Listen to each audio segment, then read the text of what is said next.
Today we're taking a look at the pound GBPUSD and deciding whether or not this is a significant swing high or if the market has higher to go here over the coming weeks.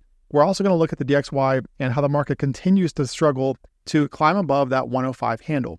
Now, if you guys do want my help with your trading, you can still get 90% off lifetime access to the trading group and also the course that I just launched. So click on the link at the top of this video, and that's going to give you 90% off lifetime access to the real-time trading group and also the course. And in the group, guys, you can get daily videos, exclusive charts and setups from me, and you'll also see my trades in real time. So if you have a question, just ask it in the group, and myself or one of the nearly 2,000 members will get back to you as soon as possible. All right, so let's take a look here at the pound. Now, obviously, I took a few days off from trading, guys. It was a planned thing, a little family getaway, but I am back as of today. So the last post and video that I made here was on GBPUSD, and we talked about 1.28.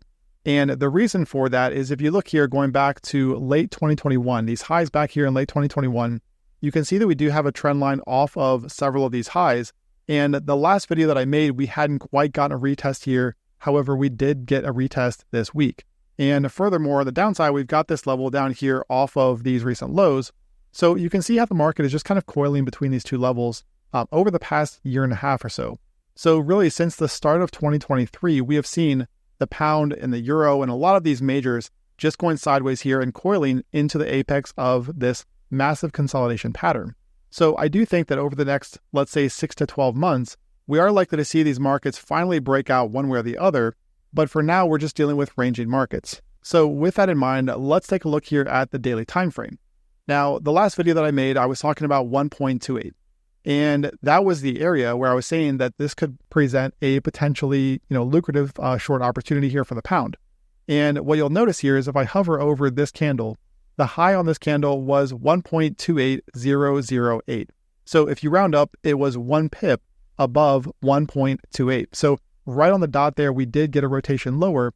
And even though it doesn't look like a whole lot, this was a 120 pip drop following the retest of 1.28.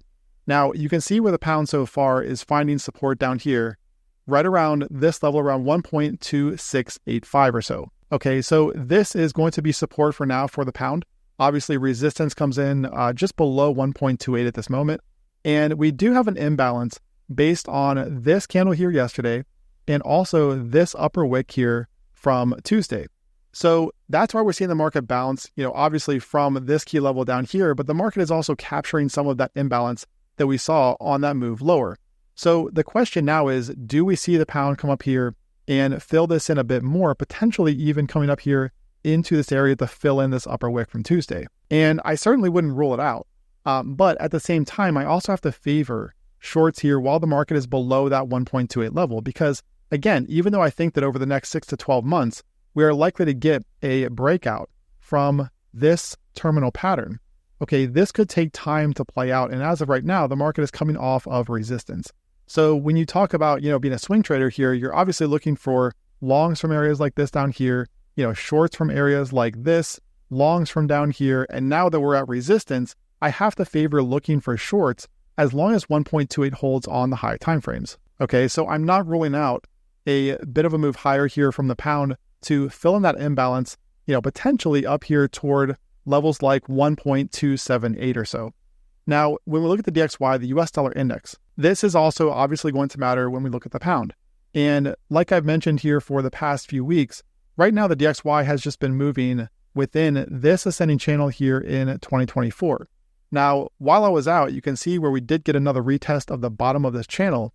And this right here, you can see touched right off of that level before bouncing. Now, much like the pound, we do have a lower wick that has yet to be retraced.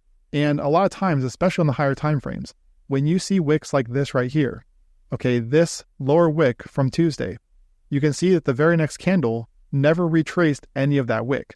So there is an imbalance right now, right around 104.45 here for the DXY. This is kind of why I'm saying that we could see a little bit higher from the pound potentially into the weekend, but this is going to be an area to watch here for the dollar, to where if we were to see it move down here, this is where I would expect significant demand for the dollar and potentially a move back here toward 105. Now, I'm sure that a lot of people are looking at this close here on Wednesday and saying that this looks like a fake out based on that 105 level. However, here's the thing about that is that, a lot of times these are areas, not exact levels.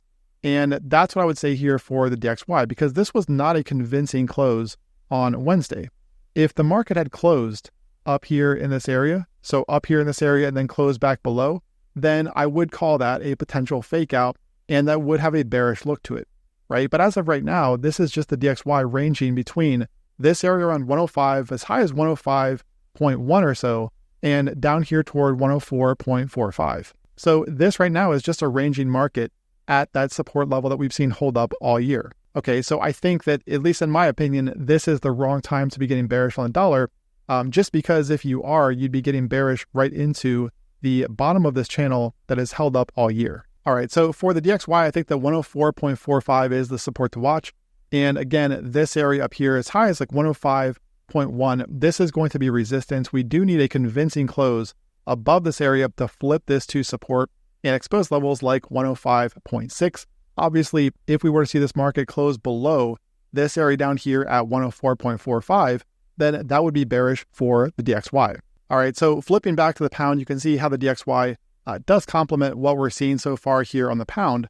And that is that, this area up here is fair game if we do see the DXY retest 104.45 again.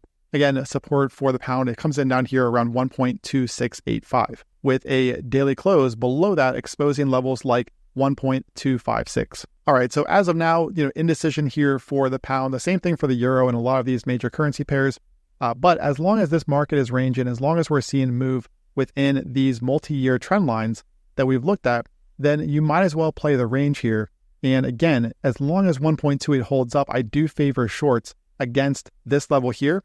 But just keep in mind that 1.2685 has to fall on a daily closing basis. This level has to fail in order to open up levels like 1.256. Be sure to subscribe to the channel and click the bell icon for notifications. Don't forget to claim your 90% off lifetime access to the trading group and also the course. See the link in the description of this video, or if you're on the website, click on the link that says Join VIP. Trade well out there, and I will talk to you again tomorrow.